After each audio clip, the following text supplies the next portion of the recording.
Thank you, Mr. Farage. Harry Farley from BBC. Firstly, on Iran, do you think that the UK should be willing to join the US in any future strikes on Iran? And on the Britannia Card, by spending this revenue from the new non-DOMS policy on a direct cash transfer to the lowest paid, you're not spending it on all the other areas of public spending that the current non-DOMS policy goes on, and you haven't set out any spending cuts alongside it. So doesn't this amount to more fantasy economics? On Iran, it just would be nice to know, do we have a policy? Does the government have a policy? As I said earlier, they appear to be completely blindsided by what were entirely predictable actions. I would have thought that the Americans are probably quite capable of managing this on their own. If they ask for help, should we give it? I believe yes. But it has raised over the last 24 hours the issue of Diego Garcia. The issue of this, I mean, just the most appalling deal one's ever seen. And, you know, Lord Hermer, that great patriot, basically saying, well, America can't do anything from Diego Garcia until we inform the Mauritians, who of course are mates with the Chinese, who of course are mates with the Iranians. And so we understand the mission flew from Missouri with several refuelings on the way, memories of the Vulcans going to the Falklands many years ago. And that's fine, but a very, very risky operation for the Americans. Very risky operation. If you've got to refuel several times over 18,000 miles, things can go wrong. So, yeah, let's get some clarity. Where does the Prime Minister actually stand? What is our policy? And if necessary, we should help, but I doubt they'll need it. On the tax, and I'm sure Zia will add to this, look, the upfront $250,000 actually is the tip of the iceberg of what these people will spend in revenues and taxes in this country if they come back. Just think of the average stamp duty they're paying on houses they're buying in Westminster or Chelsea or wherever it may be. Just think of the VAT they're paying. These people are the big spenders. So, yes, this is a sum of money that goes in one direction, but it's our very strong view this will generate a lot more wealth into the coffers. Do you want to add to that?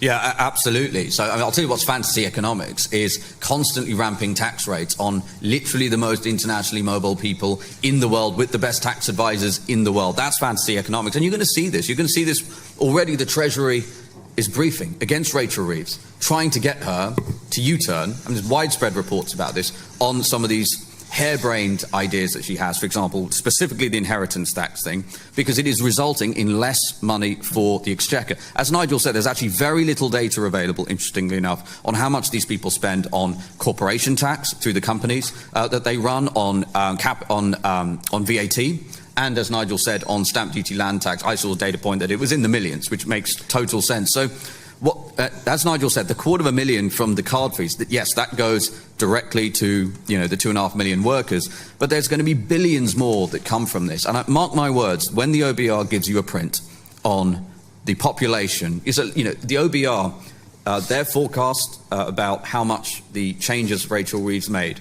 was based. So number one, by their own admission, they said it was extremely difficult to forecast. They did admit that. Their forecast is based on the population of non-DOMs declining at 1.5% a year. The briefings from the Treasury, well-sourced briefings, suggest that more than 10% have left. And we haven't even had the first year.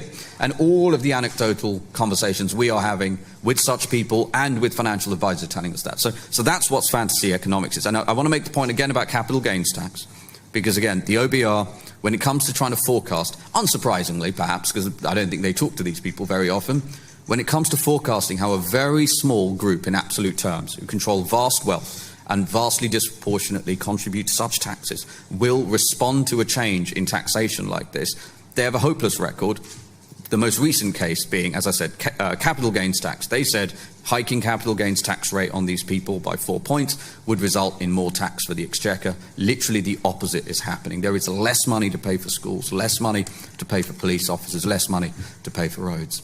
There's been a misconception around this here, hasn't there, that the non-dom doesn't pay tax like the rest of us. I think on average, the average non-dom has been paying £120,000 a year in direct taxation, and that's without, as we've said already, the things we can't measure, we don't know about, stamp duty, VAT, etc. Right, next question, Christopher Hope from GB News. Nigel Farage, how have you come to this level, this money you're giving away from this non-doms figure? And to Zia Yusuf, also to you, do you worry it might be misappropriated? Will it go to two people on the same income in the same family, doubling up? Or will even criminals get it? Well, hang on a second. This is for working people. This is for, rather like our child tax credits, it's for working people. We're doing everything we can. We've said from the start that we are the party of working people. We are the party of those that get up early in the morning and go to work. We're the party of people who don't want to go on benefits. They want, for their own sense of pride, to keep on working, but find themselves, in many situations, very little better off than the couple that live next door and choose not to work as a lifestyle choice. So once again, we're doing something here aimed at working people. So the idea that criminals are going to get it, etc., just is not going to be the case, all right? How do we reach the figure? It's about finding a figure that we think lots of people will pay, because what we want are lots and lots of job creators, lots and lots of risk takers, lots and lots of entrepreneurs to come into our country. We believe we've got this figure right, and I am certain, I am absolutely certain, this would have a big uptake in the first few years. Yeah, I mean, I couldn't agree more with that. And, the point about criminals getting taxpayer money, I mean, we all know the tens of billions that have been lost to, frankly, incompetence as a result of a government policy. I mean, we could spend an hour talking about all the COVID fraud, for example, which is still entirely unaccounted for.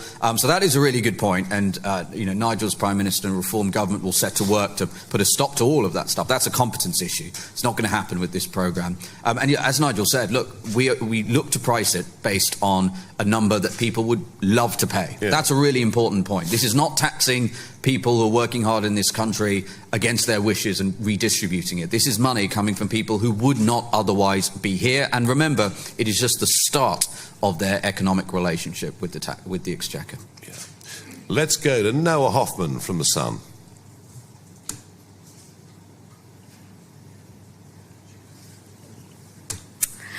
Thank you. You've long tied yourself to the mast of free market capitalism, but the Britannia Card is a major redistribution of wealth to give a cash top-up to low-paid workers. This seems an admission that the market doesn't give sufficient wages to some in society. Have you been on a political journey, or is this just a ploy to win more voters with the promise of free money?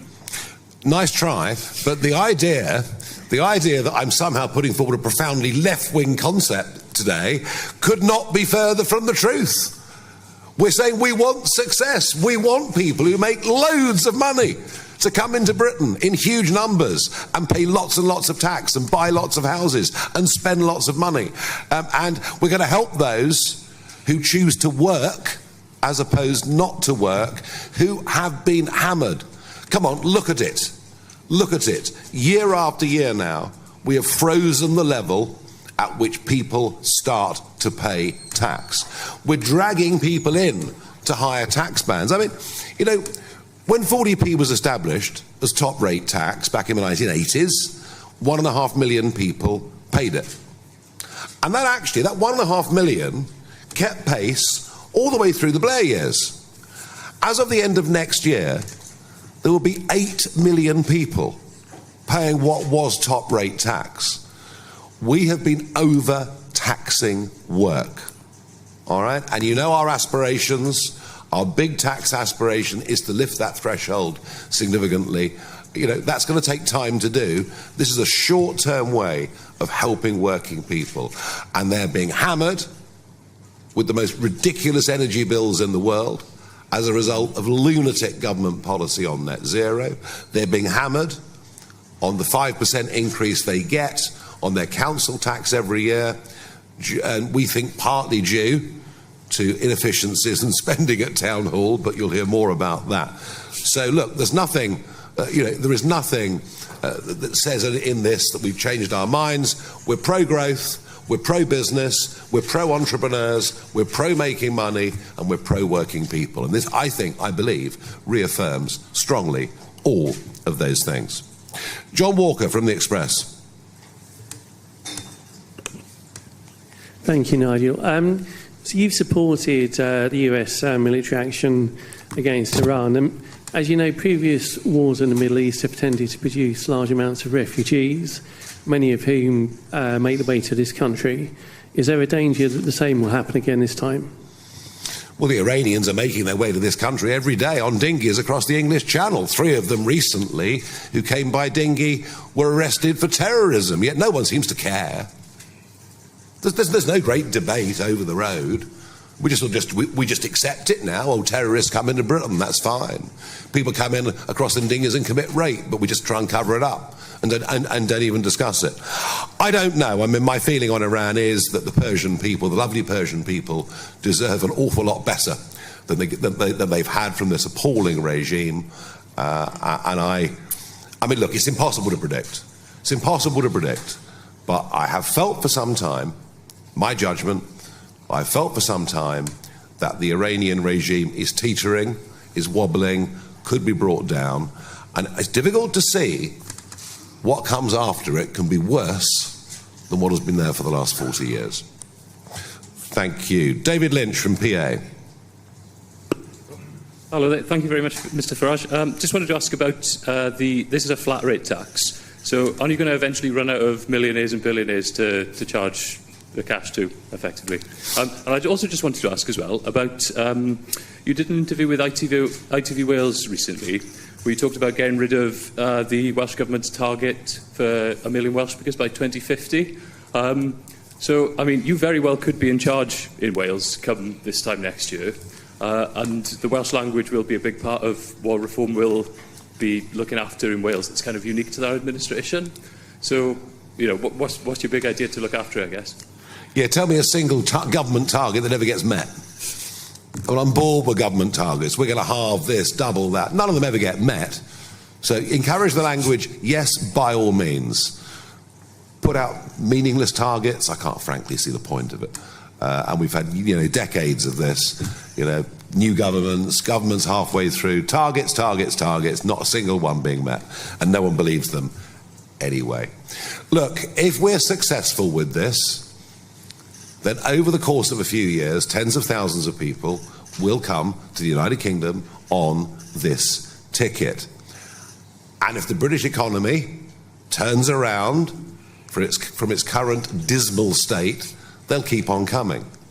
And even if, after lots have come, we only get a trickle, not a flood, provided they're still paying their average £120,000 a year income tax, provided they're still investing the billions that they do in businesses, in job creation, in risk, I tell you what, we'll be in a much better place than we are right now. Let's go to James Heal at The Spectator. Thank you very much. You've spoken before at press conferences like this about how you would vote to change the abortion time limit in this country. Do you regret, Nigel, missing last Tuesday's key Commons vote on liberalising abortion laws? Given that the vote was carried by 200, no. I mean, we're stuck in a very funny parliament. Apart from, occasionally you'll get a vote that matters clearly on dying. Clearly on assisted dying, it was a vote that mattered. Everything else, the government wins by 180, 200.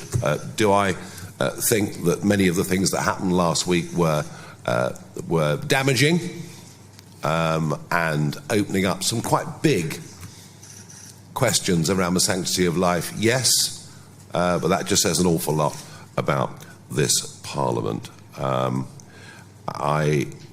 The abortion stuff, I find it very difficult to believe that we've actually passed that. Lucy White from Bloomberg. Thanks for taking questions. I wanted to ask about the sum of money, again, that you've decided to charge for this policy. Yeah. £250,000 for a decade, essentially. That's pretty cheap compared to Italy, for example, charging €200,000 per year, and the Trump card, for example, that's into the millions. Does this not scream a little bit of desperation from the UK?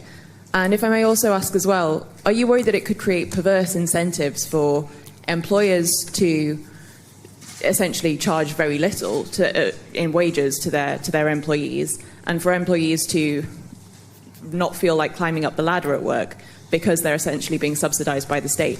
Gosh, you'd have to be a very devious employer to work all that out, wouldn't you? I mean, you're running a factory in the West Midlands, and you won't know what the revenues are until the end of the year, so no, that just wouldn't work. There has been extraordinary... I met a man the other day who earns £10 million a year in the UK, paying UK tax. He's just been offered a deal in Athens of €100,000 a year. Milano was 100,000 a year. It's gone up to 200,000 a year. Portugal have been doing all sorts of deals over the course of the last few years, and Luxembourg have been doing the most extraordinary deals for years, especially when Mr. Juncker was their Prime Minister. So we've been in this bizarre situation where the rest of Europe, despite being in the European Union, have become very competitive in looking for high net worth individuals, for looking for investors, and we under Conservative and Labour governments have been doing exactly the opposite. So we've set the level what we think is reasonable. Is it the level that global billionaires will worry about? No.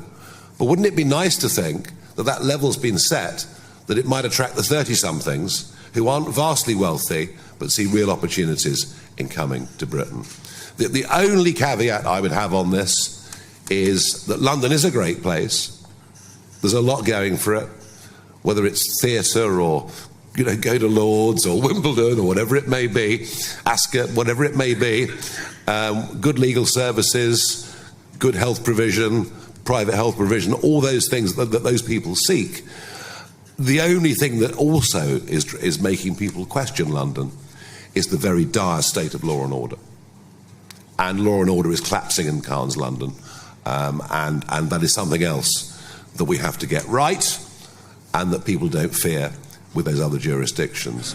So not everything's perfect in London in terms of law and order, but other than that, for most people in the international global community, they'd much rather be in London than be in Milano, Lisbon, or Athens, and I firmly believe that. Okay, Noah Keat, Politico.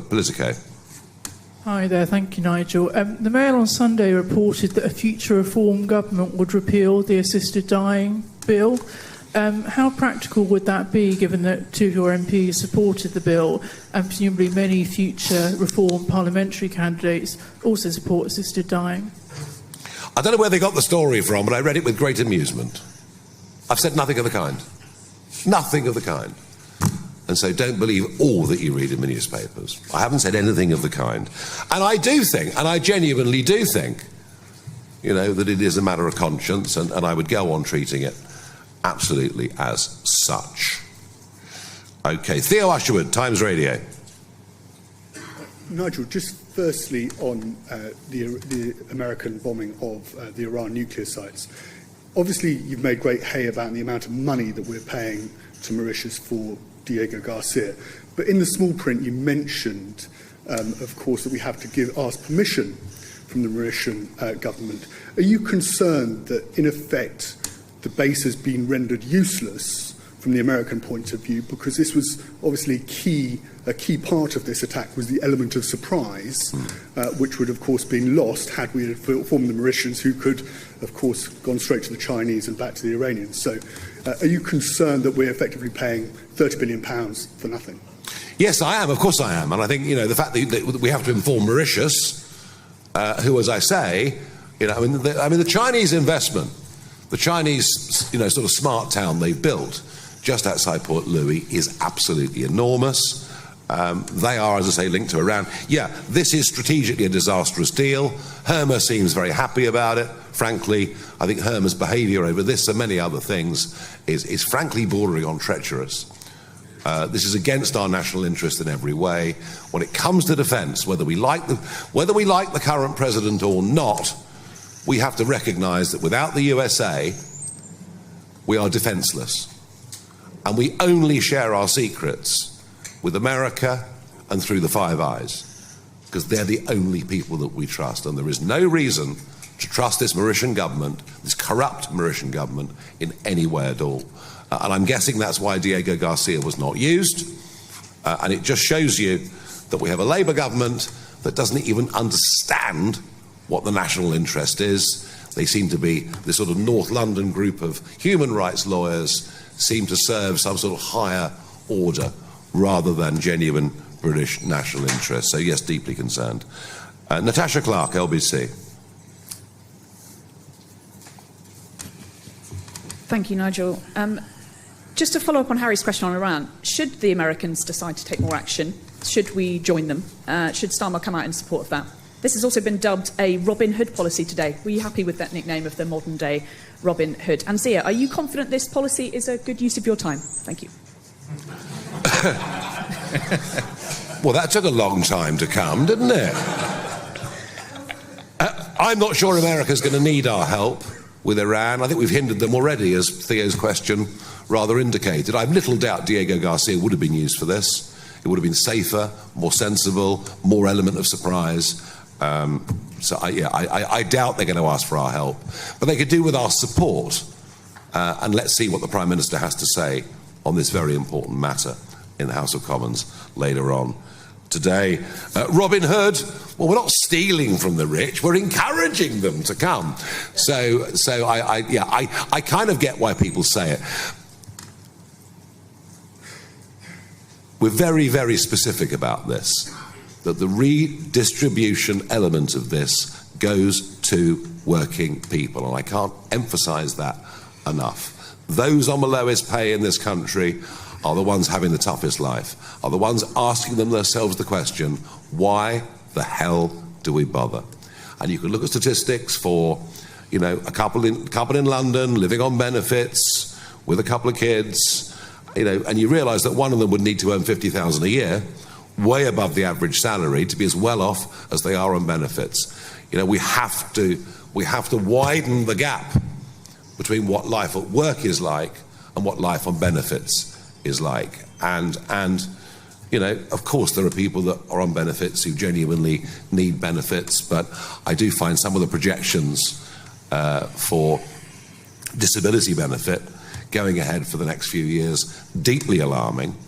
And so there has to be both. We have to get tougher in terms of our assessments, how they're carried out, how they're done, for who qualifies, but equally, human beings respond well to incentives, and this is part of that.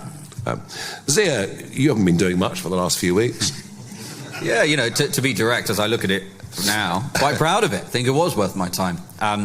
Yeah, look, I'd add to what Nigel said. My understanding of the Robin Hood story is that the rich people who were being robbed from didn't get much choice about handing over that treasure. And this is a really important point. Number one, this is the internationally wealthy who would be paying nothing in terms of tax. They wouldn't even be in this country. They'd be contributing to Monaco, the UAE, or Singapore, or California, or Miami, or wherever it might be. So that's the first point. These are people voluntarily paying in.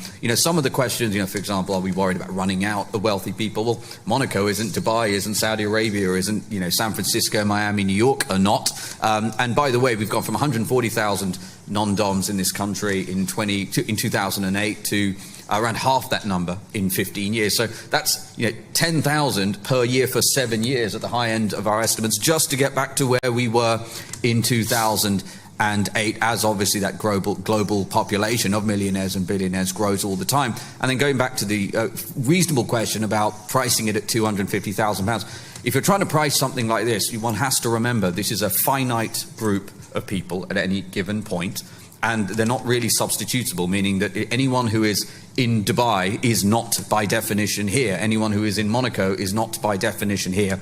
And unlike Portugal, unlike Greece, unlike Italy, in the United Kingdom, they pay that £250,000 up front. So they are having to make that commitment of still a sizable amount of money. That is what will allow Nigel as Prime Minister to distribute that to those 2.5 million workers. So I think all of those points are really important. We think £250,000 is a great number, and we're extremely confident we'll have a lot of demand.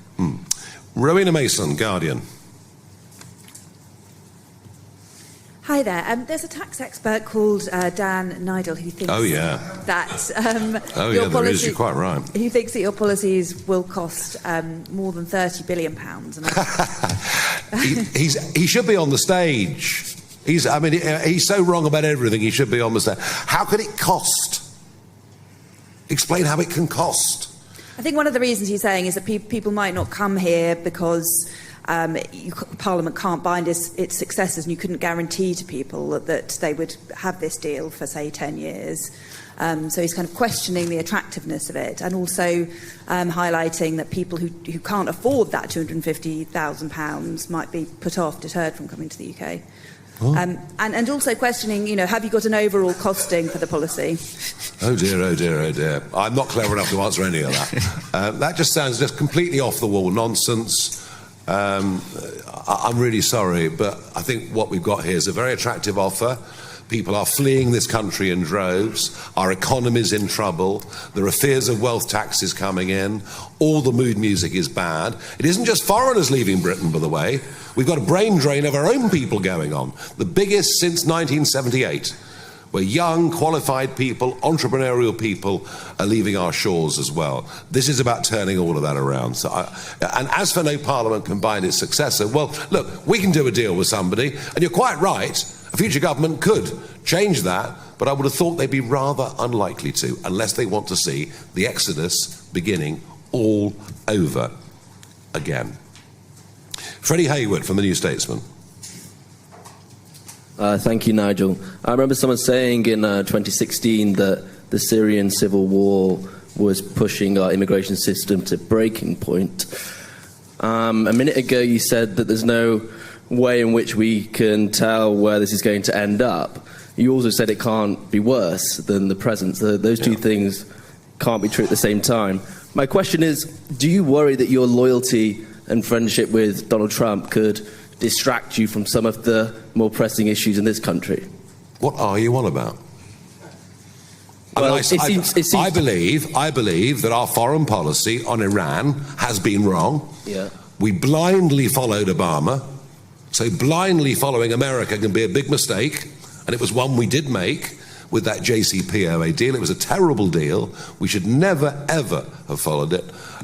Look, I just want you to recognise, and I've made this point already, but I'll make it again because it is very, very important, that whether we like a particular American president or not, whether we support their current policies or not, and I disagreed strongly with Obama over that, but we do have to recognise that without America, we are defenceless.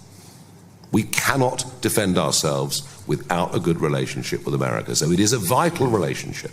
Yeah, so you are saying that part of your support for the mission is to do with this broader loyalty to America? No. I don't want to see Israel obliterated from the face of the map with the death of millions of people. And frankly, I fear that's what Iran might do. That's the primary motive behind all of this. That's why America's got involved. And I do deeply fear Iran getting nuclear capability. Deeply fear. And I suggest we should all deeply fear it as well. Okay. Antonello from La Repubblica. Hello. Thank you, Mr. Farage. Still regarding Iran, the UK government is, of course, actively pursuing a diplomatic path alongside other European allies to avoid escalation and all-out war. Do you think it's worthwhile or useful to spend so much time engaging with the Europeans rather than aligning directly with Donald Trump on whatever he does? And secondly, if I may, do you believe that Vladimir Putin could or should play a diplomatic role between Iran and the West at this stage? Thank you. Well, the Europeans can't decide what they want to do. And it's quite interesting, I thought, that, at the recent summit, they were all there,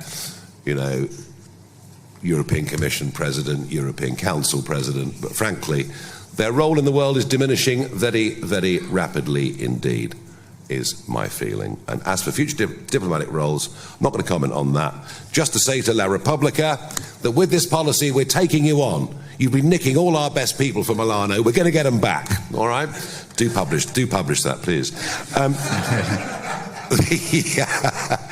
Liz Bates, Sky News. When I speak to people on low incomes, especially those who are inclined to vote reform, and there are quite a lot of them now, they never say they want a cash handout from the government. The opposite of that, and I'm sure you hear this, they want a system that is fair, where all the rules apply to everybody, where everybody pays in.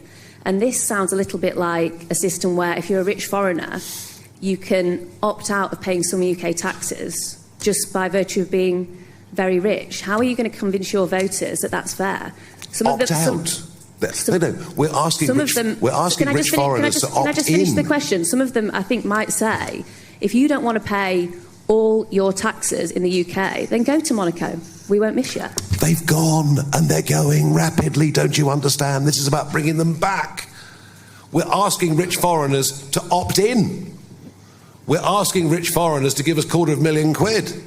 We're asking rich foreigners to buy a big house and give us stamp duty. We're asking rich foreigners to pay income tax on their UK income once they've established their businesses here and pay an average of £120,000 a year income tax. We're asking rich foreigners to spend money in restaurants and give us VAT receipts. So no. As for the first part of the question, they have had their tax thresholds frozen. They have seen their energy bills going up. They have seen the cost of childcare, in many cases that's relevant, going up. And we want to help them in any way we can. And if they were to get a rebate or a working tax credit, or whichever way it came to them, do you know what? They'd be over the moon. Okay, the last question on my list, number 15, is Harry Horton from ITV.